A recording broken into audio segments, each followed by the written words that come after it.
Dear students, जैसे आप जानते हैं कि अल्केन जो हैं वो एक तो हम प्रिपेयर करते हैं फ्रॉम अनसैचुरेटेड हाइड्रोकार्बन्स, और जो दूसरा मेथड है that is from alkyl halides. और हमने देखा कि अल्काइल हैलाइड्स से भी हम अल्केन्स को प्रिपेयर करते हैं बाय रिडक्शन, और उसके लिए हमने इस्तेमाल किया था जिंक और डाइल्यूट HCl। एक और तरीका भी है जो अल्केन बनाने के लिए इस्तेमाल होता है अल्काइल हैलाइड से ही, वो ही हम देखेंगे। तो एक हमने देखा कि अल्केन्स को कैसे प्रिपेयर किया जाता है फ्रॉम अनसैचुरेटेड हाइड्रोकार्बन्स,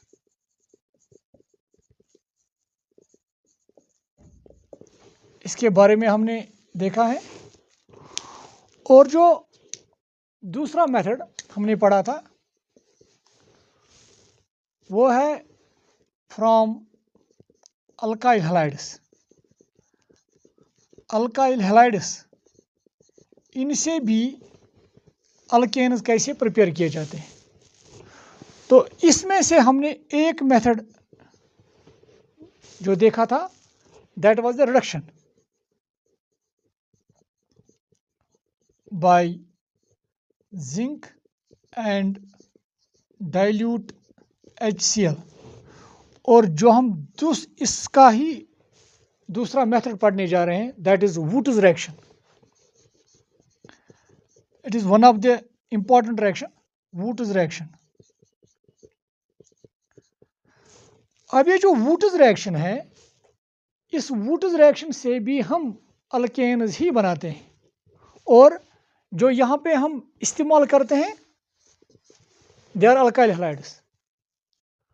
और ये रिएक्शन कैसे की जाती हैं, और अगर हम रिएक्शन यहाँ पे लिखेंगे तो देखिए आप, let we have alkyl halide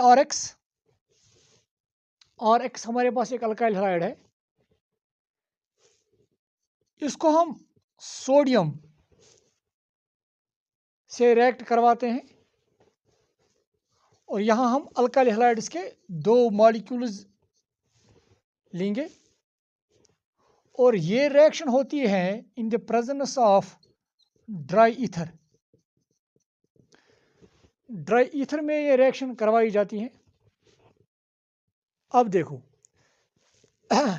actually क्या होता है कि ये जो हैलोजन है X, ये X सोडियम के साथ प्रोडक्ट बनाता है NaCl, लाइक दिस NaCl। या मैं इस तरह से कहूँगा,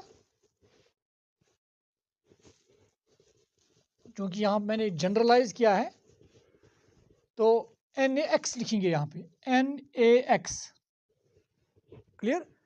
NaX, चूंकि यहाँ पर भी X है तो 2 टाइम्स लिखेंगे। तो जब ये 2 टाइम्स लिखेंगे तो इसका मतलब यहाँ पे हमें सोडियम 2 दिखाने हैं। इसमें इस रिएक्शन में एक्चुअली ये 2 हैलोजन ये प्रोडक्ट बनाते हैं सोडियम के साथ एज NaX। नाउ अब यहाँ पे बचा, यहाँ इस मॉलिक्यूल का R और इस मॉलिक्यूल का R, ये आपस में जुड़कर इस तरह से बॉन्ड बनाते हैं, और R मीन्स अल्काइल ग्रुप्स आपस में जुड़ जाते हैं। और जब ये अल्काइल ग्रुप्स जुड़ जाते हैं तो यही एक्चुअली होता है अल्केन, ये होता है alkane. And this is the simple Wurtz reaction. तो सिंपली वुड्स रिएक्शन में क्या किया जाता है, हम अल्काइल हैलाइड्स लाते हैं और उन अल्काइल हैलाइड्स को रिएक्ट करवाते हैं with sodium metal in the presence of dry ether, और वो सोडियम हैलोजन के साथ सॉल्ट बनाता है जिस तरह से मैंने यहाँ पे दिखाया, और ये अल्काइल ग्रुप आपस में जुड़ जाते हैं और इस तरह से हमें अल्केन मिल जाता है। तो यही रिएक्शन मैं यहाँ पे लिखना चाहूँगा। देखिए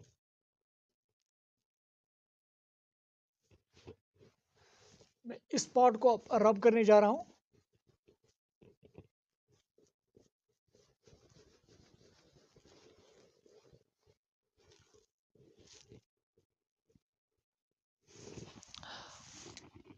अगर हम स्पेसिफिक अल्काइल हैलाइड को लाएंगे यहाँ पे मैं CH3Br लिख रहा हूँ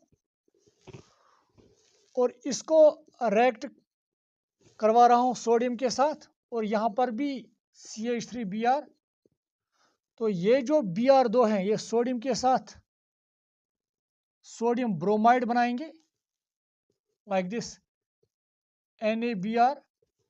चूंकि Br2 है, सोडियम भी 2 ही होनी चाहिए यहाँ पे, that means we will get 2 times NaBr। और ये जो मिथाइल ग्रुप्स हैं ये आपस में बॉन्ड बनाएंगे लाइक दिस CH3CH3, और इस अल्केन का नाम है इट इज इथेन। इसका नाम लिखेंगे यहाँ पे, इट इज ब्रोमो मीथेन, और ये भी ब्रोमो मीथेन ही है, और ये है एक्चुअली सोडियम मेटल। और ये रिएक्शन की जाती है इन the presence of dry ether, मतलब मॉइस्चर नहीं होना चाहिए वहाँ पे, क्योंकि अगर मॉइस्चर होगा तो वो सोडियम मॉइस्चर के साथ रिएक्ट करेगा वहाँ पे। So this is the Wurtz reaction. अब कुछ पॉइंट्स वुड्स रिएक्शन के बारे में। नंबर 1, अगर आप देखेंगे जो हमने अल्काइल हैलाइड यहाँ पे लिया था, अगर आप देखेंगे इस अल्काइल हैलाइड में एक कार्बन है, और अगर आप अल्केन देखेंगे उसमें उससे दुगने कार्बन है, यहाँ पे एक तो यहाँ पे है 2। तो इसका मतलब कि जो हमारा प्रोडक्ट होता है उस प्रोडक्ट में नंबर ऑफ कार्बन एटम्स ज़्यादा होते हैं किसके मुकाबले में, जो हमने अल्काइल हैलाइड लिया होता है। तो अल्काइल हैलाइड के मुकाबले में प्रोडक्ट में नंबर ऑफ कार्बन एटम्स ज़्यादा हैं। तो इस रिएक्शन में ये क्लियर है कि जो हमारा रिएक्टेंट है उसमें एक ही कार्बन है, मगर हमारे प्रोडक्ट अल्केन में यहाँ पे 2 कार्बन हैं।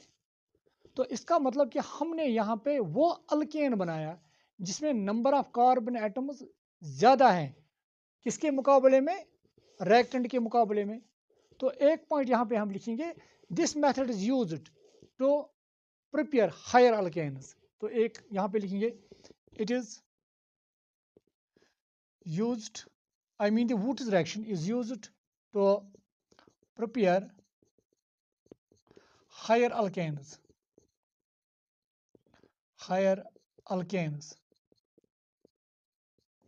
एक पॉइंट। दूसरा पॉइंट, ये जो जनरल रिएक्शन मैंने लिखी थी मैं इसको भी अब रब करने जा रहा हूं।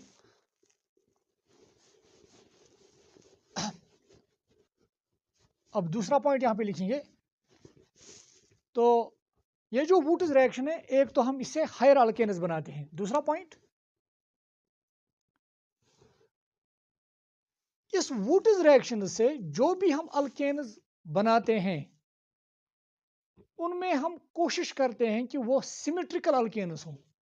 हम प्रेफर करते हैं सिमेट्रिकल अल्केन्स ही बनाना। सिमेट्रिकल मतलब जिस अल्केन में या तो 2 कार्बन होनी चाहिए या तो 4, 6, आई mean the even number of carbon atoms. Alkane में कार्बन एटम्स जो होंगे वो इवन नंबर में होने चाहिए। तो दूसरा point, Wurtz reaction is used to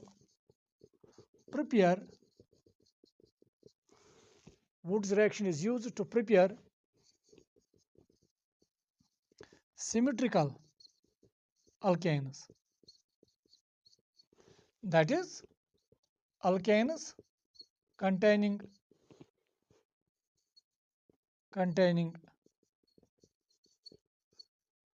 even number of carbon atoms. वो अल्केन हम यहाँ बनाते हैं वुड्स रिएक्शन से जिसमें even number of carbon atoms हो। अब मसला है कि ऑड नंबर क्यों नहीं, वो अल्केन हम क्यों नहीं बनाएंगे यहाँ पे जिसमें odd number of carbon atoms होंगे। तो इनफैक्ट हम वैसा अल्केन भी बनाते हैं, मगर उसमें एक प्रॉब्लम है जो मैं यहाँ पे बताऊंगा। जब भी हम ये रिएक्शन कराते हैं तो हम प्रेफर करते हैं कि जो हम यहाँ पे अल्काइल हैलाइड लें, अल्काइल हैलाइड वो एक ही किस्म का हो। मतलब अगर यहाँ पे ब्रोमोमीथेन है, दूसरा भी ब्रोमोमीथेन ही होना चाहिए। अगर फॉर एग्जांपल कोई ब्रोमो ईथेन है तो दूसरा भी ब्रोमो ईथेन ही होना चाहिए। हम डिफरेंट अल्काइल हैलाइड यहाँ पे नहीं लेना चाहते हैं। अगर हम डिफरेंट अल्काइल हैलाइड्स यहाँ पे लेंगे, रिएक्शन तो डिफरेंट डेफिनेटली होगी, मगर प्रॉब्लम उसमें क्या होगी जो हम यहाँ पे देखेंगे। फॉर एग्जांपल अगर हम डिफरेंट अल्काइल हैलाइड्स लेंगे तो यहाँ पे मैं लिखूंगा if different alkyl halides are taken. उससे क्या होगा, फॉर एग्जांपल हमने यहाँ पे लिया CH3Br, फिर सोडियम, और यहाँ पे लिया CH3CH2Br। तो यहाँ पे एक हमने लिया यहाँ पे ब्रोमो मीथेन और एक लिया ब्रोमो ईथेन। एज यूजुअल जो आप देख रहे होंगे कि यहाँ पे ये सोडियम Br के साथ निकलेगा और दूसरा सोडियम, चूंकि यहाँ पे हम 2 लिखेंगे, इस Br के साथ निकलेगा। तो यहाँ पे तो मिलेगा हमें 2 टाइम्स NaBr। और सिंपली एक तो ये अल्काइल ग्रुप और ये अल्काइल ग्रुप आपस में बॉन्ड बनाएंगे। तो यहाँ पे हमें मिल जाएगा CH3CH2CH3 मतलब प्रोपेन। अब अगर यहाँ पे प्रोपेन हम बनाते हैं जिसमें odd number of carbon atoms हैं, तो प्रॉब्लम क्या थी इसको बनाने में? एक्चुअली प्रॉब्लम क्या है कि ये जो रिएक्शन मैंने दिखाई, मैंने 2 डिफरेंट मॉलिक्यूल्स को यहाँ मिलाया सोडियम के साथ, मगर जो ही हम एक्चुअली रिएक्शन कराते हैं तो जब हम ये ब्रोमोमीथेन लेंगे उसमें हम एक ही मॉलिक्यूल नहीं लेते हैं वहाँ पे, या इसी तरह से ब्रोमोईथेन हम एक ही मॉलिक्यूल नहीं लेते हैं, वहाँ पे बहुत सारे ब्रोमोईथेन मॉलिक्यूल्स होंगे, वहाँ पे बहुत सारे ब्रोमोमीथेन मॉलिक्यूल्स होंगे। तो इसका मतलब वहाँ पे डिफरेंट तरीके हैं रिएक्शन होने के। जैसे कि मैं यहाँ पे एक और रिएक्शन दिखाना चाहूँगा, टॉप पर मैं अब रब करने जा रहा हूँ। तो एक तो पॉसिबिलिटी है वहाँ पे कि वो रिएक्शन होगी जो हमने यहाँ पे नीचे दिखाई, मगर वहाँ पे ये भी पॉसिबिलिटी है CH3Br इसी का दूसरा मॉलिक्यूल इस सोडियम के साथ रिएक्ट करेगा। तो वहाँ पे प्रोडक्ट क्या बन जाएगा, एक तो 2 टाइम्स NaBr और CH3 मतलब वहाँ पे एक ईथेन प्रोडक्ट भी बन जाएगा, क्योंकि हम ब्रोमोमीथेन वहाँ पे एक ही मॉलिक्यूल नहीं ले सकते हैं, ब्रोमो ईथेन एक ही मॉलिक्यूल नहीं, तो वहाँ पे डिफरेंट पॉसिबिलिटीज़ हैं अब इन अल्काइल हैलाइड को रिएक्ट करने के लिए इस सोडियम के साथ। एक पॉसिबिलिटी है कि डिफरेंट अल्काइल हैलाइड्स सोडियम के साथ रिएक्ट करेंगे। दूसरी पॉसिबिलिटी ये भी है कि same alkyl halide I mean the bromomethane और ब्रोमोमीथेन ही सोडियम के साथ अंदर रिएक्ट करके ईथेन बनाएगा। और तीसरी पॉसिबिलिटी ये भी है कि ये जो हमारा दूसरा अल्काइल हैलाइड है दैट इज CH3CH2Br यही सोडियम के साथ रिएक्ट करके एक और अल्केन बनाएगा लाइक दिस। तो ये सोडियम इसके साथ 2 टाइम्स NaBr प्लस CH3CH2CH2CH3। तो वहाँ पे एक्चुअली ये जो अल्केन्स हैं वो 3 टाइप्स ऑफ अल्केन्स हमें मिलेंगे। एक तो मिलेगा प्रोपेन, एक तो मिलेगा ईथेन और एक मिलेगा एन ब्यूटेन, ब्यूटेन भी वहाँ पे मिलेगा। तो जब हम डिफरेंट अल्काइल हैलाइड्स लेंगे तो डिफरेंट अल्काइल हैलाइड लेने से हमें डिफरेंट टाइप्स ऑफ अल्केन्स मिलते हैं। और ये तीनों अल्केन्स जो यहाँ पे हमने बनाए, इन तीनों अल्केन्स के बॉइलिंग पॉइंट्स ऑलमोस्ट सेम होते हैं, मतलब इनकी डिफरेंस बहुत कम होती है। और जब बॉइलिंग पॉइंट्स बहुत कम है इन तीनों अल्केन्स की, इसका मतलब इनको सेपरेट करना एक दूसरे से बहुत ही डिफिकल्ट है। और यही वजह है कि हम प्रेफर नहीं करते हैं कि इस रिएक्शन में, इस वुड्स रिएक्शन में हम डिफरेंट अल्काइल हैलाइड्स लाएं सोडियम के साथ रिएक्ट करने के लिए, बल्कि एक ही किस्म का अल्काइल हैलाइड लेंगे। और जिस तरह से मैंने आपको दिखाया कि जितने कार्बन एटम्स हमारे अल्काइल हैलाइड में होंगे, तो ऑटोमेटिकली वहाँ पे जो प्रोडक्ट होगा, जब हम एक ही टाइप का अल्काइल हैलाइड लेंगे, तो अगर हम हमारे पास अल्काइल हैलाइड होगा CH3Br, तो इसका मतलब जो प्रोडक्ट बनेगा उसमें नंबर ऑफ कार्बन एटम्स इससे दुगने होंगे, तो यहाँ पे एक, वहाँ पे दो होंगे। तो इसी तरह से अगर मैं फिर दोहरा रहा हूँ यहाँ पे, जब हम अल्काइल हैलाइड हम एक ही किस्म का लेंगे। तो अगर मैं लेता CH3 CH2Br, तो इसके दो मॉलिक्यूल सोडियम के साथ रिएक्ट करके अल्केन बनाते, और उस अल्केन में कितने कार्बन होते? अगर यहाँ पे 2 है तो वहाँ पे 4 होते। मतलब हमारा जो अल्केन होता वो always even number of carbon atoms contain करता। तो यही वजह है कि हम प्रेफर करते हैं सिमेट्रिकल अल्केन ही बनाने की, क्योंकि इससे अनसिमेट्रिकल अल्केन तो हम बना सकते हैं, odd number of carbon atoms का अल्केन हम बना सकते हैं, पर उसमें ये प्रॉब्लम होती है। और यही वजह है कि हम इस रिएक्शन को इस्तेमाल करते हैं सिर्फ सिमेट्रिकल अल्केन ही बनाने के लिए। तो ये थी वुड्स रिएक्शन। तो अगर हम थोड़ा इसके बारे में अब लिखेंगे कि इस वुड्स रिएक्शन में हम क्या कराते हैं, मैं रब करने जा रहा हूं। अब इसको मैं ये रब करूंगा। अब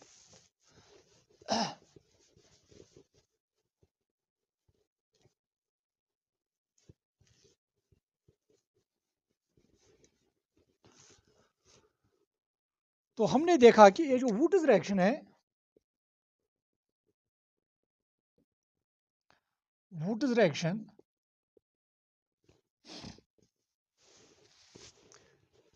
in this reaction, alkyl halides are treated with sodium metal in presence of dry ether to get alkanes, ताकि हमें अल्केन्स मिल जाए। एक और पॉइंट यहां पे लिखेंगे, the reaction is used to prepare symmetrical alkanes। तो इससे हम कौन से अल्केन्स बनाते हैं? Symmetrical alkanes. और क्यों बनाते हैं इसका मैंने आपको आंसर दिया है। नाउ ये जो वुड्स रिएक्शन है, इसका मैकेनिज्म क्या है, जो इसका प्रोबेबल मैकेनिज्म है, ये रिएक्शन किस तरीके से होती है, किस किस्म के स्टेप्स में ये रिएक्शन होती है, तो ये हम जानना चाहेंगे इस वुड्स रिएक्शन का। तो हम हेडिंग लिखेंगे मैकेनिज्म ऑफ वुड्स रिएक्शन। मुझे उम्मीद है कि आप ये यहाँ तक नोट करेंगे। तो मैं अब इसके बाद इसको रब करने जा रहा हूँ।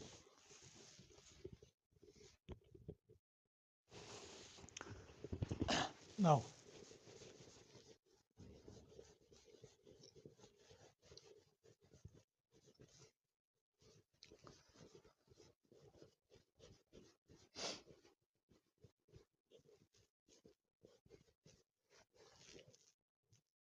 देखिए, जो वुड्स रिएक्शन है,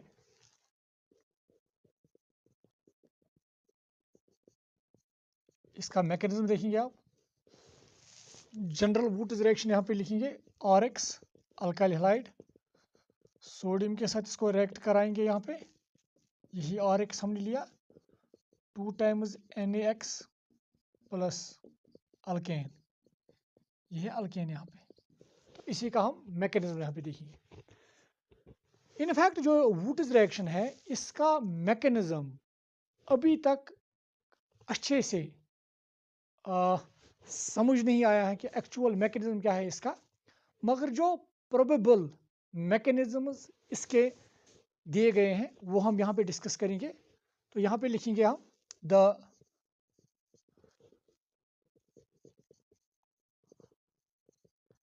probable mechanisms for Woods reaction or as देखिए इसके दो मैकेनिज्म्स दिए गए हैं, वुड्स रिएक्शंस के दो मैकेनिज्म्स दिए गए हैं, दो मैकेनिज्म्स प्रपोज किए गए हैं। तो एक मैकेनिज्म है, mechanism first, through the formation of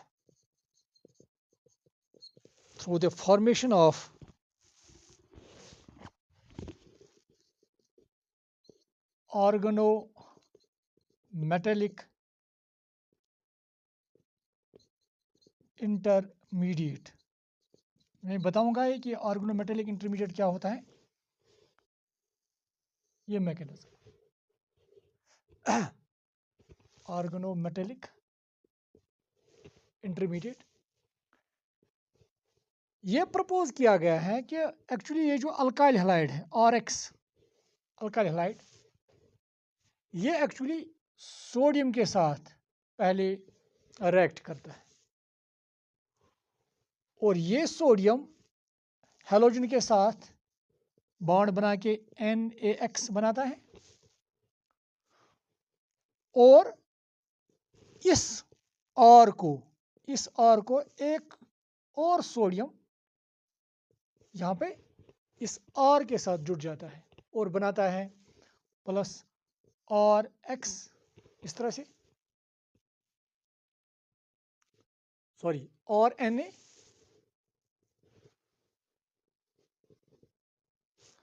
यहाँ पे तो एक हो गया NaX और दूसरा हो गया और Na। चूंकि सोडियम हाईली इलेक्ट्रोपॉजिटिव है compare to this alkyl group के कार्बन से, तो ऑटोमेटिकली इस पे पॉजिटिव चार्ज आ जाएगी और इस पे नेगेटिव चार्ज। चूंकि इस अल्काइल ग्रुप का कार्बन सोडियम के साथ जुड़ा है, तो वो कंपाउंड्स जहां पे कार्बन मेटल बॉन्ड्स होते हैं उनको बोलते हैं ऑर्गेनोमेटेलिक कंपाउंड्स। तो ये एक ऑर्गेनोमेटेलिक कंपाउंड है और यहाँ पे एक इंटरमीडिएट काम कर रहा है, यहाँ पे एक इंटरमीडिएट काम कर रहा है। तो अब सोडियम पे पॉजिटिव चार्ज है, R पे नेगेटिव चार्ज है और ये R जिस पे नेगेटिव चार्ज है it will act as a nucleophile. तो अब दूसरे सिस्टम में क्या होगा, जो ये R Na है और नेगेटिव Na पॉजिटिव, ये दूसरे अल्काइल हैलाइड के साथ रिएक्ट करेगा। चूंकि it will act as a nucleophile, यहाँ पे R और X में चूंकि X ज़्यादा इलेक्ट्रोनेगेटिव होगा, इसमें नेगेटिव चार्ज होगी पार्शल, इस पर पार्शल पॉजिटिव, तो ये R इस R को अटैक करके और एक कंपाउंड बनाएगा जिसको हम अल्केन कहते हैं। और ये जो X नेगेटिव है ये सोडियम के साथ एज NaX सोडियम हैलाइड बनाएगा। तो इस तरह से हमें यहाँ पे अल्केन्स मिलेंगे। तो ये है एक मैकेनिज्म। मैं फिर यहाँ पे बताऊंगा, एक्चुअली ये जो अल्काइल हैलाइड है ये पहले सोडियम के साथ रिएक्ट करेगा। तो एक तो सोडियम हैलोजन के साथ निकलेगा एज सोडियम हैलाइड NaX और दूसरा सोडियम इस अल्काइल ग्रुप के साथ इस तरह से कंपाउंड बनाएगा जिसको हम बोलते हैं ऑर्गेनोमेटेलिक कंपाउंड। ऑर्गेनोमेटेलिक कंपाउंड्स वो कंपाउंड्स होते हैं जहाँ पे कार्बन और मेटल के दरमियान बॉन्ड होता है, जो इस तरह से इस कंपाउंड में है। अब ये जो ऑर्गेनोमेटेलिक कंपाउंड है, चूंकि R के पास नेगेटिव चार्ज है, इलेक्ट्रॉन रिच स्पीशीज है, it will act as nucleophile और ये इस अल्काइल हैलाइड को अटैक करेगा उस जगह पे जहाँ पे इलेक्ट्रॉन डेंसिटी कम होगी, क्योंकि इस पे इलेक्ट्रॉन डेंसिटी ज़्यादा है। तो इलेक्ट्रॉन डेंसिटी इन दो में, चूंकि x ज़्यादा इलेक्ट्रोनेगेटिव है देन और, तो यहाँ पे थोड़ा positive charge, partial positive charge होगी, तो ऑटोमेटिकली ये electron rich species electron deficient species को अटैक करके ये वाला प्रोडक्ट बनाएगा। और दो अल्काइल ग्रुप्स आपस में जुड़ जाएंगे और बनाएंगे अल्केन और NaX यहाँ पे निकलेगा। तो ये था एक मैकेनिज्म जिसके ज़रिए हम वुड्स रिएक्शन समझाते हैं कि वुड्स रिएक्शन किस तरह से प्रोडक्ट, वुड्स रिएक्शन में कैसे प्रोडक्ट बनता है। दूसरा मैकेनिज्म जो इसके लिए दिया गया है वो है थ्रू फ्री रेडिकल मैकेनिज्म, कि फ्री रेडिकल इंटरमीडिएट बना है। तो क्या है वो मैकेनिज्म हम देखेंगे, यहाँ तक अभी आप नोट कीजिए।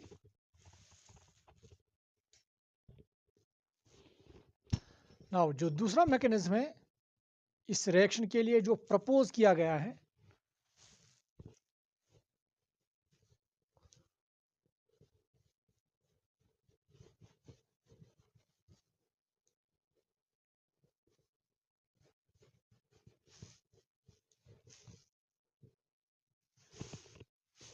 देखिए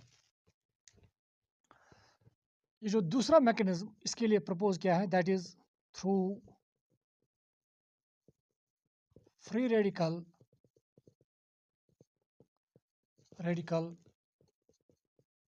इंटरमीडिएट,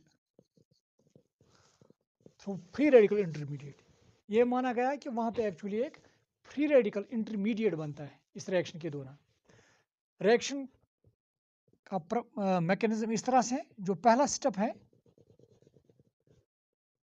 और एक्स, जो ये अल्काइल हाइड है, ये पहले सोडियम के साथ रिएक्ट करके NaX बनाता है और ये और निकलता है एज और रेडिकल, फ्री रेडिकल इसी को बोलते हैं, odd electron species free radical. आप इस तरह से समझो कि X ने अपना इलेक्ट्रॉन इसमें से लिया है और सोडियम चूंकि हाईली इलेक्ट्रोपॉजिटिव है, इसने इसको एक और इलेक्ट्रॉन दिया, तो ऑटोमेटिकली X बन गया X negative, N as Na positive, और आपस में इन्होंने NaX बनाया और इसने अपना इलेक्ट्रॉन यहाँ पे लिया और यहाँ पे इसने बनाया और फ्री रेडिकल। और चूंकि हमें पता है कि जो फ्री रेडिकल्स होते हैं दे आर हाईली अनस्टेबल, ये फ्री रेडिकल्स क्या करते हैं, ये जो और फ्री रेडिकल है ये दूसरे फ्री रेडिकल के साथ आपस में मिलके बॉन्ड बनाते हैं एज और आई मीन द अल्केन, इस तरह से अल्केन बनाते हैं। अब मसला है ये और फ्री रेडिकल हमें समझ आएगी यहाँ से आया है, अब दूसरा कहाँ से आया। एक्चुअली ये रिएक्शन जो है ये 2 बार होती है वहाँ पे 2 टाइम्स। तो जब ये रिएक्शन 2 टाइम्स होगी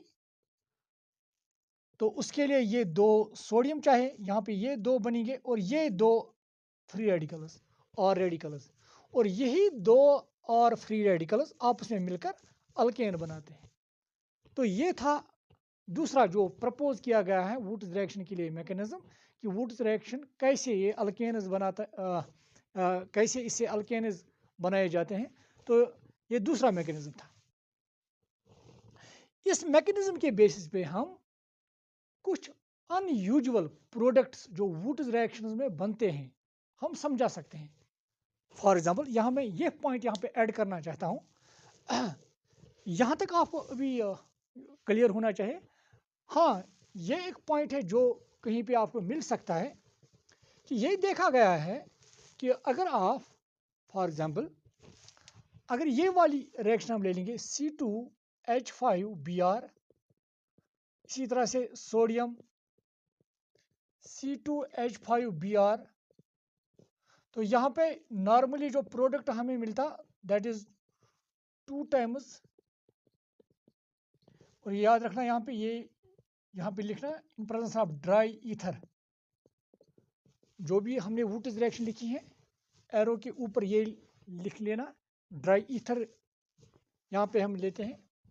नाउ ये जो Br2 है ये सोडियम के साथ एज NaBr निकलेंगे और यहाँ पे प्रोडक्ट बनेगा C2H5 और ये C2H5 आपस में बॉन्ड बनाएंगे, मतलब यहाँ पे प्रोडक्ट बनेगा हमें C4H10, दैट इज ब्यूटेन। अब यहाँ पे एक इंपॉर्टेंट पॉइंट है, अब ये ब्यूटेन जो यहाँ पे बन रहा है ये तो यूजुअल है और हमें समझ भी आ रहा है कैसे बनता है ये ब्यूटेन। और ये देखा गया है इस ब्यूटेन के साथ साथ कुछ अमाउंट में, बहुत ही कम अमाउंट में ये भी वाला प्रोडक्ट भी बनता है C2H6 और C2H4। मतलब अगर आप देखेंगे ये ईथेन है और ये ईथीन है, यहाँ पे इसके साथ साथ ये भी बनता है, बहुत ही कम अमाउंट में पर बनता है। अब इसको कैसे समझाएंगे कि ये कैसे बनता है, तो इसको हम समझाते हैं by this free radical mechanism. देखिए आप, अगर ये रिएक्शन फ्री रेडिकल मैकेनिज्म से होती है तो इसका मतलब वहां पे और फ्री रेडिकल बनेगा और यहाँ पे जो और फ्री रेडिकल है यहाँ पे, अगर हम यहाँ पे देखेंगे वो और फ्री रेडिकल कौन होगा, C2H5 फ्री रेडिकल, और ये दूसरे C2H5 फ्री रेडिकल के साथ मिल सकता है और बनाएगा यहाँ पे C4H10 एज यूजुअल। मगर यहाँ पे एक और पॉसिबिलिटी भी है, एक तो ये बनाएंगे जो आप देखते हैं कि सिंपली C2H5, मैं इसको कंडेंसर फॉर्म में लिखूंगा, C2 और C2 हो गए C4H10 जो कि यहाँ पे मैंने दिखाया ब्यूटेन। मगर ये दो जो C2H5 फ्री रेडिकल और C2H5 फ्री रेडिकल ये आपस में इस तरह भी रिएक्ट करेंगे। देखिए कैसे, इसका एक हाइड्रोजन एज H रेडिकल इसके साथ जुड़ जाएगा और ये बनेगा C2H6, मतलब इसको हाइड्रोजन ऐड होगा फिर, और चूंकि इसने हाइड्रोजन इसको दिया तो ये यहाँ पे रहेगा C2H4, मतलब ये इसको हाइड्रोजन ऐड करेगा, ये हाइड्रोजन इसको देगा, तो जब इसको हाइड्रोजन ऐड होगा तो इसमें होगी रिडक्शन, इसमें होगी रिडक्शन, और चूंकि ये हाइड्रोजन लॉस कर रहा है तो इसमें होगी ऑक्सीडेशन। मतलब एक रिएक्शन इस तरह से भी होगी कि एक C2H5 ये ऑक्सीडाइज होगा और दूसरा C2H5 रिड्यूस होगा, उसकी रिडक्शन होगी, और वो रिएक्शन जहाँ पे ऑक्सीडेशन भी होती हैं और रिडक्शन भी होती हैं, इसको बोलते हैं डिसप्रपोर्शनेशन रिएक्शन। और डिसप्रपोर्शनेशन रिएक्शन होने की वजह से ही हम ये दो अनयूजुअल प्रोडक्ट्स समझा सकते हैं, और वो भी तब जब हम मान के चलेंगे कि ये जो वुड्स रिएक्शन है इसमें फ्री रेडिकल मैकेनिज्म ऑपरेट हो रहा है। So this was another point about Wurtz reaction. तो ये था वुड्स रिएक्शन, कि वुड्स रिएक्शन में कैसे हम अल्केन्स बनाते हैं, किस किस्म के अल्केन्स बनाते हैं, और जो प्रोबेबल मैकेनिज्म है कौन कौन सा प्रोबेबल मैकेनिज्म है, और किस तरह से कहीं कहीं पे हम अनयूजुअल प्रोडक्ट्स जो वुड्स रिएक्शन में बनते हैं कैसे हम उनको समझा पाते हैं। अब एक और रिएक्शन है जिनसे हम अल्केन्स को बनाते हैं, they are from carboxylic acids. तो मैं अब इसको रब करने जा रहा हूं, तो आप यहाँ पे नोट कीजिए अभी।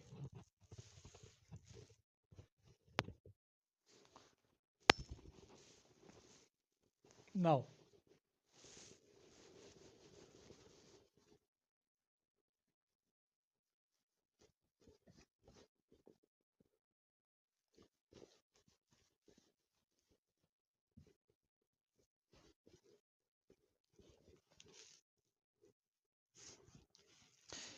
एक और मेथड है जिसके ज़रिए हम अल्केन्स बनाते हैं, दैट इज मेथड 4 फ्रॉम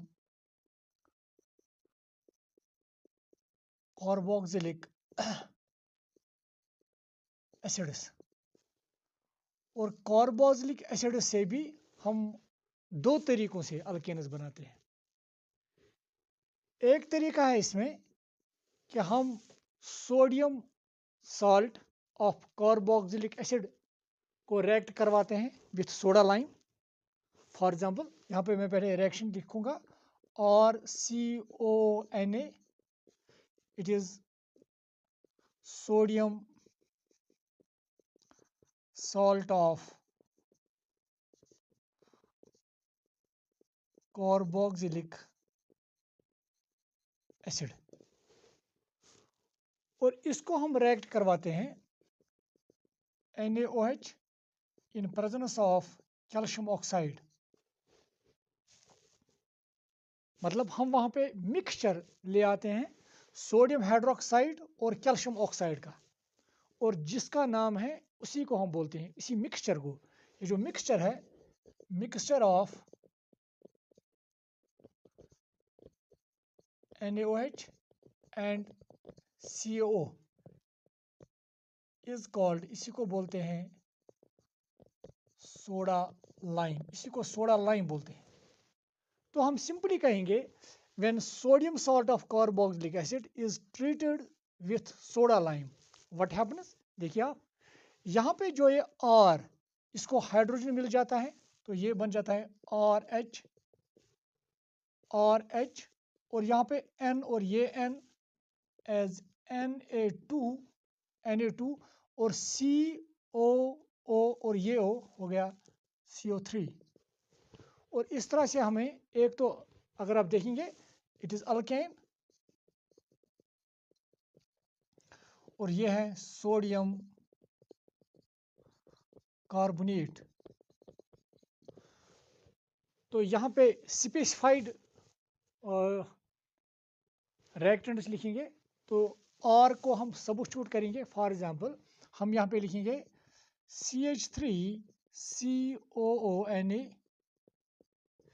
तो इसका नाम है सोडियम इथनोएट।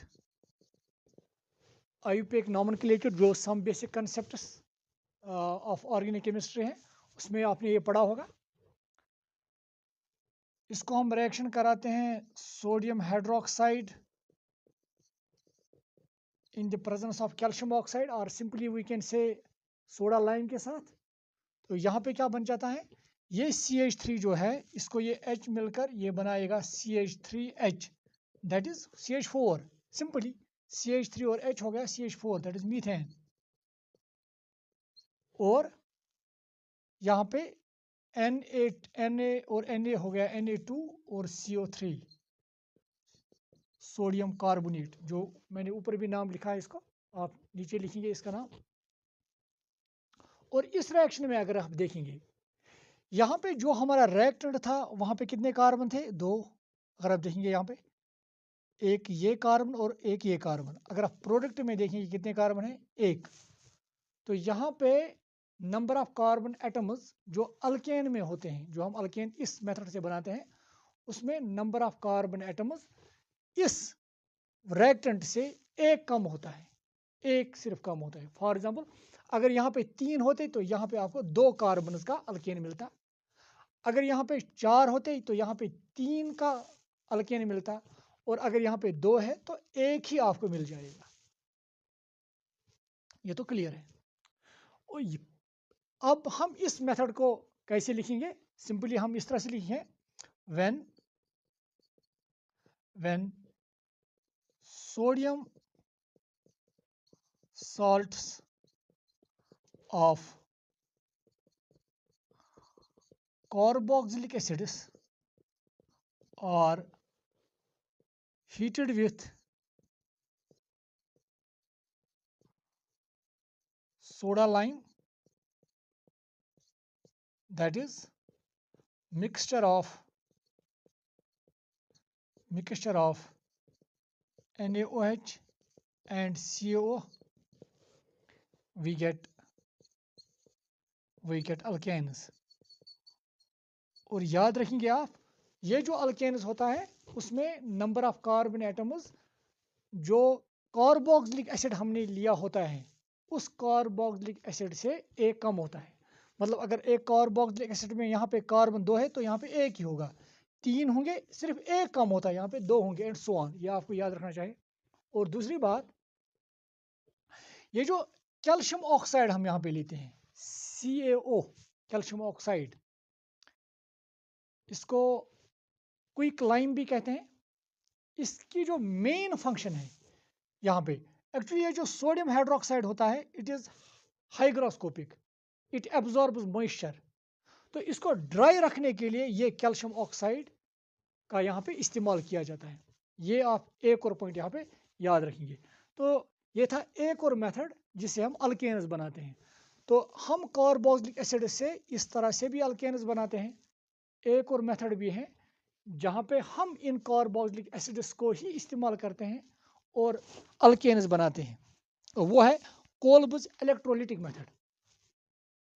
वो मेथड पढ़ने से पहले अगर आप यहाँ पे एक पॉइंट देखेंगे कि जब हमने इस कार्बोक्सिलिक एसिड से अल्केन बनाया है तो यहाँ से एक्चुअली ये कार्बन डाइऑक्साइड CO2 इलिमिनेट हुआ है. तो ऐसी रिएक्शन को हम एक और नाम भी देते हैं, it is also called decarboxylation. So decarboxylation वो रिएक्शन होती है जहां पे कार्बन डाइऑक्साइड मॉलिक्यूल इलिमिनेट होता है, जिस रिएक्शन में कार्बन डाइऑक्साइड मॉलिक्यूल इलिमिनेट होता है. तो ये एक डिकार्बोक्सिलेशन रिएक्शन की एक एग्जांपल है. मैं जो दूसरी रिएक्शन है वो भी एक डिकार्बोक्सिलेशन रिएक्शन ही है, तो वहां पे मैं ही लिखाऊंगा, वहां पर ही मैं इसकी डेफिनेशन लिखाऊंगा कि डिकार्बोक्सिलेशन क्या होती है. तो अभी मैं इसको रब करने जा रहा हूं और इसकी जो दूसरा तरीका है अल्केन्स बनाने का वो लिखने जा रहा हूं. आप यहाँ पे अभी लिखिए, ये मैं इसको रब करूंगा फिर.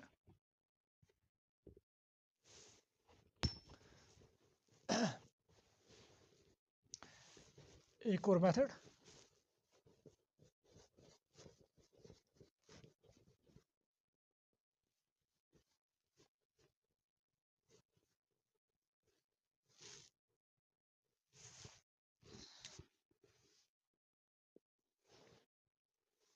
this reaction is called Kolb's electrolytic method.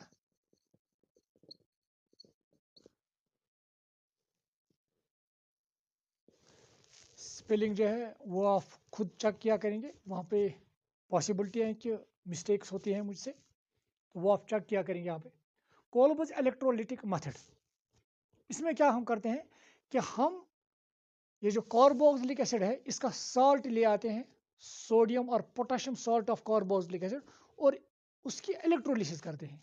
और उसकी इलेक्ट्रोलिसिस करने पे हमें अल्केन्स मिलते हैं. तो यहाँ पे मैं पहले लिखूंगा व्हेन सोडियम और potassium salts of when sodium or potassium salts of carboxylic acids are electrolyzed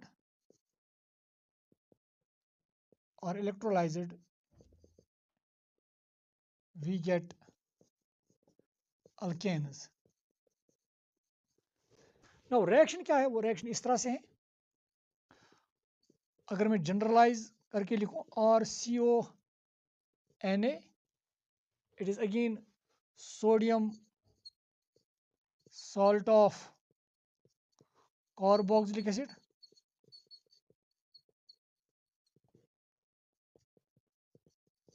on electrolysis होती है इनकी, और वहाँ पे हमें मिल जाता है और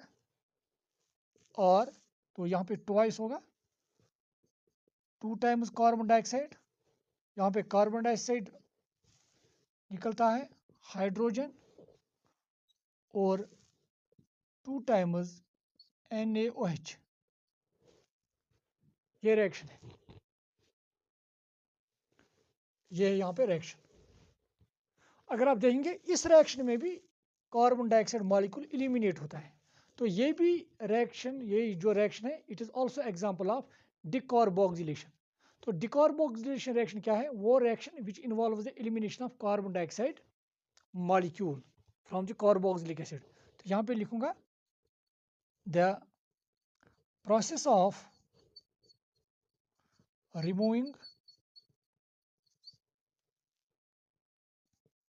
carbon dioxide molecule from the carboxylic acid is called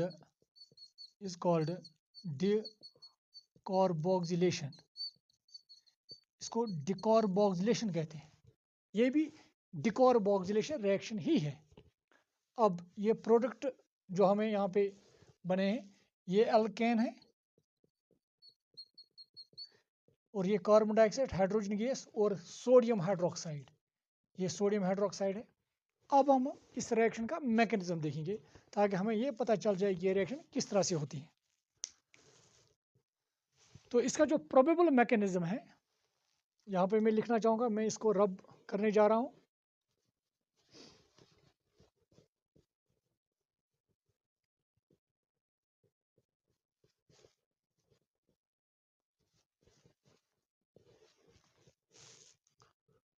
ये जो R है it may be CH3, it may be C2H5 and so on, आपको पता है। और यहाँ पे एक अल्काइल ग्रुप है।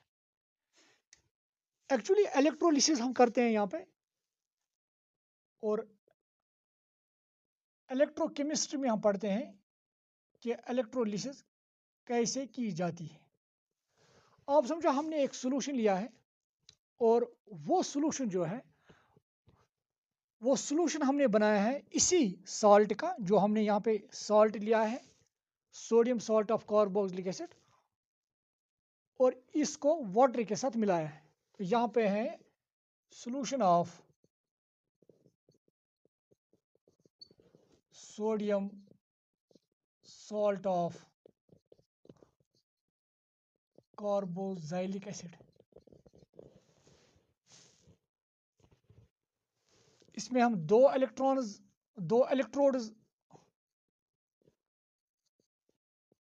यहाँ पे डिप कराते हैं, और एक इलेक्ट्रोड को हम बैटरी के पॉजिटिव टर्मिनल से अटैच करते हैं, और जो बैटरी के पॉजिटिव टर्मिनल से अटैच होगा इसको हम बोलते हैं एनोड, और दूसरा जो इलेक्ट्रोड है वो बैटरी के नेगेटिव टर्मिनल से हम अटैच करते हैं and it is called cathode. और ये जो apparatus है जिसमें हम ये इलेक्ट्रोलिसिस करा रहे हैं it is called electrolytic cell. इसको इलेक्ट्रोलिटिक सेल बोलते हैं, इलेक्ट्रोलिटिक सेल। और इसी में हम एक्चुअली क्या कराते हैं? इलेक्ट्रोलिसिस। अब ये इलेक्ट्रोलिसिस क्या है हम देखेंगे अभी। इलेक्ट्रोलिसिस कराते हैं इसमें। तो जो ही हम इसमें ये साल्ट डालेंगे या साल्ट का ये सोल्यूशन होगा, तो चूंकि ये साल्ट है it is completely ionised. Salt चूंकि RCONA है, RCOONA, ये पानी में आयोनाइज होकर इस तरह से रहेगा, RCOO नेगेटिव, RCOO नेगेटिव और Na पॉजिटिव। तो इसका मतलब इस सेल में, इलेक्ट्रोलिटिक सेल में, ये आयन्स होंगे।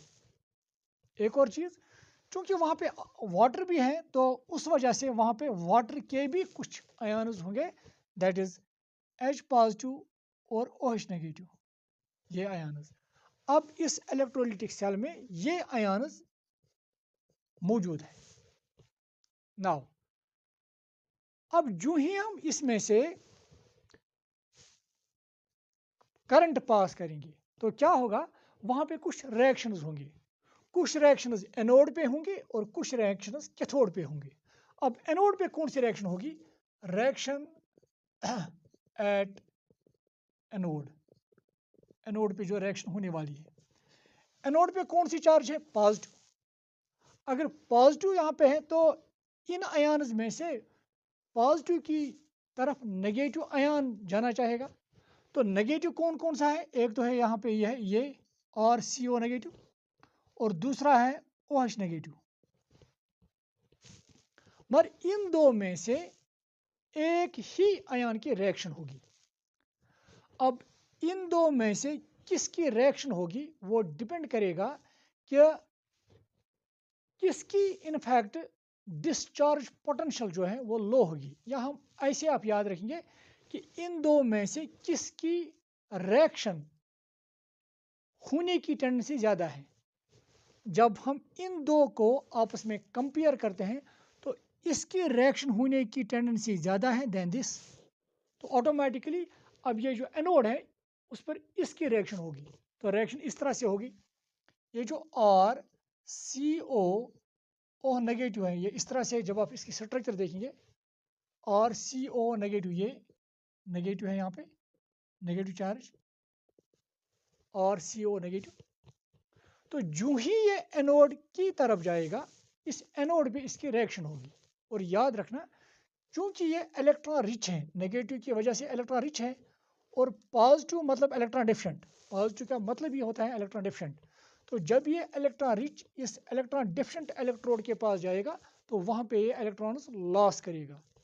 तो मतलब यहाँ पे इस तरह से होगा और C डबल बॉन्ड O एक इलेक्ट्रॉन ही लॉस करेगा। और हमें पता है कि इलेक्ट्रॉन लॉस करने को ऑक्सीडेशन कहते हैं। तो यहाँ पे एक ऑक्सीडेशन फिर होगी, ऑक्सीडेशन। तो हम कहेंगे इस एनोड पे ऑक्सीडेशन होगी, डेफिनेटली एनोड पे ऑक्सीडेशन होगी क्योंकि इसने वहाँ पे इलेक्ट्रॉन लॉस किया। अब यहाँ पे ये जो बना, क्योंकि यहाँ पे ऑक्सीजन के पास एक ही इलेक्ट्रॉन है इस तरफ, ऑड इलेक्ट्रॉन स्पीशीज बन गई वहाँ पे, that is called free radical. और free radicals are highly unstable, ये ऐसे ही नहीं बैठेंगे, दे विल फर्दर रिएक्ट। तो क्या होगा देखिए आप यहाँ पे, ये जो फ्री रेडिकल बना RC double bond O free radical, ये वाला इलेक्ट्रॉन, ये जो ऑड इलेक्ट्रॉन है, और ये कार्बन जो इसका बॉन्ड इस अल्काइल ग्रुप के साथ है, ये अल्काइल ग्रुप के साथ अपना बॉन्ड ब्रेक करके अपना इलेक्ट्रॉन जो है वो वापस लेके इसके साथ बॉन्ड बनाएगा, इस ऑक्सीजन के साथ, और यहाँ पे बन जाएगा कार्बन डाइऑक्साइड, कार्बन डाइऑक्साइड। तो यहाँ पे कार्बन डाइऑक्साइड बन गया और यहाँ पे R निकलेगा एज R रेडिकल। तो ये फिर रेडिकल बन गया और ये फ्री रेडिकल फिर अनस्टेबल है, तो ये फिर रिएक्ट करेगा। अब रिएक्ट कैसे करेगा है, ये जो R रेडिकल यहाँ पे है ये दूसरे R रेडिकल के साथ जुड़कर अल्केन बनाएगा। ये रेडिकल और ये रेडिकल आपस में जुड़कर अल्केन बनाएंगे, R दैट इज अल्केन। मतलब अगर ये CH3 होता तो यहाँ पे बन जाता CH3 इथेन। अगर ये C2H5 होता तो यहाँ पे बन जाता C2H5 दैट इज ब्यूटेन। तो जनरल में हम R रेडिकल्स लिखते हैं। नाउ अब मसला है, ये R रेडिकल तो यहाँ से आ गया, अब दूसरा R रेडिकल कहाँ से आ गया? इनफैक्ट वो भी इसी रिएक्शन से आता है। तो इसका मतलब ये R रेडिकल हमें दो चाहिए। तो रिएक्शन को बैलेंस करने के लिए हम कैसे लिखेंगे, क्योंकि हमें दो R चाहिए, दो R, यहाँ पे दो R आपस में बॉन्ड बनाते हैं तो वो इस स्टेप से आते हैं, तो इसका मतलब ये दो होनी चाहिए। तो ये दो जब होंगे तो ये दो कार्बन डाइऑक्साइड बन जाएंगे, दो R बन जाएंगे यहाँ पे। अब ये दो जो है ये तो यहाँ से बन जाते हैं, तो इसका मतलब एनोड पे इन दो स्पीशीज की ऑक्सीडेशन होनी चाहिए, ये दो इसको बैलेंस करने के लिए। और यहाँ पे दो इलेक्ट्रॉन ये लॉस करेगा, दो, क्योंकि जब ये दो होंगे एक तो एक ही इलेक्ट्रॉन लॉस करेगा, क्योंकि जब हमने यहाँ पे दो स्पीशीज लिए हैं, दो एनायंस लिए हैं, तो दो एनायंस फ्री रेडिकल्स में तब्दील होने के लिए दो इलेक्ट्रॉन्स लॉस करेंगे और इस तरह से अल्केन यहाँ पे बनेगा। तो इस तरह से हमने ये समझाया कि अल्केन कैसे बनता है। ये हो गया अल्केन। अब दूसरी बात, अगर आप यहाँ पे देखेंगे कार्बन डाइऑक्साइड भी यहाँ पे बन रहा है, तो कार्बन डाइऑक्साइड को भी हमने इस तरह से समझाया। नाउ अब ये जो दो प्रोडक्ट हैं वो किस तरह से बनते हैं वो देखेंगे हम, रिएक्शन और कैथोड, चूंकि एनोड पे हो रही है। नाउ इस जानिब में लिखना जा रहा हूँ, चाहूँगा मुझे उम्मीद है कि आपको ये दिखाई दे रहा होगा। तो यहाँ पे मैं लिखूंगा रिएक्शन एट कैथोड। कैथोड पे जो रिएक्शन होगी, कैथोड मतलब ये, तो इसकी चार्ज क्या है, नेगेटिव। तो नेगेटिव की तरफ कौन जाएगा, यहाँ से पॉजिटिव, आयन्स में से कौन जाएगा, पॉजिटिव। पॉजिटिव कौन कौन है यहाँ पे, एक तो है Na पॉजिटिव और है H पॉजिटिव, मगर दो में से एक ही आयन की रिएक्शन वहाँ पे होगी, और इन दो में से जिसकी रिएक्शन करने की टेंडेंसी ज़्यादा होगी उसी की रिएक्शन होगी, और इन दो में से इसकी रिएक्शन होने की टेंडेंसी ज़्यादा है H पॉजिटिव की, तो ऑटोमेटिकली H पॉजिटिव अब रिएक्ट करेगा वहाँ पे। तो ये जो H पॉजिटिव है, H पॉजिटिव मतलब ये खुद इलेक्ट्रॉन डिफिशिएंट है। कैथोड जो नेगेटिव है ये इलेक्ट्रॉन रिच है, मतलब ये वहाँ से इलेक्ट्रॉन गेन ही करेगा, इलेक्ट्रोड से ये गेन करेगा इलेक्ट्रॉन। तो H पॉजिटिव इलेक्ट्रॉन लेकर H में तब्दील होगा, और हमें पता है कि इलेक्ट्रॉन गेन करने को रिडक्शन बोलते हैं, तो हम कहेंगे कि ये जो कैथोड है इस पर रिडक्शन होगी। अब ये जो H है, H अकेला जब एज सच H होता है, इट इज़ हाईली अनस्टेबल, ये एज सच नहीं रहेगा, it will always form H2। तो उसके लिए क्या होगा, ये H जो है ये दूसरे H के साथ मिलकर H2 बनाएगा। अब फिर वही सवाल कि दो H कहाँ से आ गए, एक तो यहाँ से आ गया, दूसरा कहाँ से आ गया, वो भी इनफैक्ट इसी रिएक्शन से आता है। एक्चुअली जिस दौरान यहाँ पे दो एनायंस की रिएक्शन होती है, उसी दौरान यहाँ पे दो कैटायंस की रिएक्शन होती है। तो दो H पॉजिटिव यहाँ से दो इलेक्ट्रॉन्स लेंगे, दो H बनाएंगे, और यही दो H आपस में जुड़कर H2 बनाएंगे, और इस तरह से H2 गैस यहाँ पे लिबरेट होगा, कैथोड के पास हाइड्रोजन गैस लिबरेट होगा। तो इस तरह से हमने ये भी समझाया कि हाइड्रोजन गैस कैसे प्रोड्यूस होगा वहाँ पे। नाउ अब रिएक्शन में क्या बचा, अगर आप देखेंगे, क्योंकि ये तो इसने रिएक्शन की है एनोड के पास, और इस वाले ने रिएक्शन की है कैथोड के पास। अब ये दो बच गए हैं, Na पॉजिटिव और OH नेगेटिव, इसी इलेक्ट्रोलिटिक सेल में, और ये आपस में जुड़ के बनाएंगे सोडियम हाइड्रोक्साइड NaOH, और ये है NaOH, और इस तरह से NaOH भी इस रिएक्शन में हमें मिल जाता है। और ये थी रिएक्शन, और इस रिएक्शन का मैकेनिज्म, किस मैकेनिज्म के तहत ये रिएक्शन होती है। तो इस तरह से हमने ये देखा कि क्या प्रोबेबल मैकेनिज्म है इस कोलबर्ज इलेक्ट्रोलिटिक रिएक्शन में, और किस तरह से हमें यहाँ पे अल्केन्स बनते हैं। और एक और चीज़ जो आप यहाँ पे याद रखेंगे कि कोलबर्ज इलेक्ट्रोलिटिक मेथड से जो हम अल्केन्स बनाते हैं, वो कार्बोक्सिलिक एसिड में जो कार्बन्स होते हैं उन कार्बन्स के तादाद से ज़्यादा होंगी। मगर कौन से कार्बन यहाँ पे याद रखना है, उन कार्बन से जो इस अल्काइल ग्रुप में होंगे, सभी कार्बन में नहीं, अल्काइल ग्रुप में। इस अल्काइल ग्रुप में अगर एक कार्बन होगा तो हमारे प्रोडक्ट में दो कार्बन होंगे। अगर इस अल्काइल ग्रुप में ये वाला कार्बन नहीं, इस अल्काइल, ये जो अल्काइल ग्रुप है उस वाले पार्ट में जो कार्बन होंगे, अगर इसमें दो कार्बन होंगे तो हमारा प्रोडक्ट जो होगा उसमें 4 कार्बन होंगे। अगर इसमें 3 होंगे तो प्रोडक्ट में हमारे 6 कार्बन होंगे, एंड सो ऑन।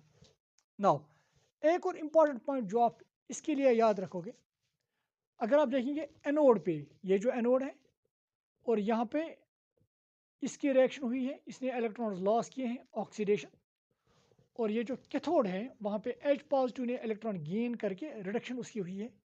याद रखने का तरीका क्या है, कैसे हम याद रखेंगे कि कहाँ पे ऑक्सीडेशन होती है और कहाँ पे रिडक्शन। सिंपली याद रखना है, एनोड एनोड और ऑक्सीडेशन दोनों का वॉवल साउंड है, तो याद रखिएगा आज से एनोड पे ऑलवेज ऑक्सीडेशन ही होती है इलेक्ट्रोलिसिस के दौरान, और यहाँ पे जो कैथोड है इसका साउंड भी कॉन्सोनेंट है, रिडक्शन का भी साउंड कॉन्सोनेंट है। और कैथोड और रिडक्शन इसका मतलब है कि आप कॉन्सोनेंट जो साउंड वाले टर्म्स हैं वो एक अलग रखेंगे और वॉवल साउंड वाले टर्म्स अलग। मतलब एनोड और ऑक्सीडेशन, मतलब एनोड पे ऑक्सीडेशन ही होगी और कैथोड पे ऑलवेज रिडक्शन होगी। और लास्ट पॉइंट यहाँ पे, अगर आप इस रिएक्शन को यहाँ पे देखेंगे, एनोड एनोड यहाँ पे जब एनोड पे ऑक्सीडेशन होती तो कितनी इलेक्ट्रॉन्स लॉस होती थी? 2। और यहाँ पे जो इलेक्ट्रॉन्स गेन होते हैं वो भी 2 ही होते हैं।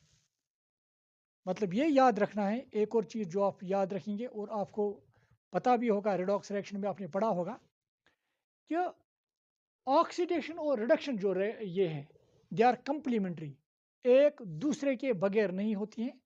और जितने इलेक्ट्रॉन्स ऑक्सीडेशन के दौरान लॉस होंगे उतने ही इलेक्ट्रॉन्स रिडक्शन के दौरान गेन होंगे। So this was about the various methods by which we prepare these alkanes. So thank you dear students.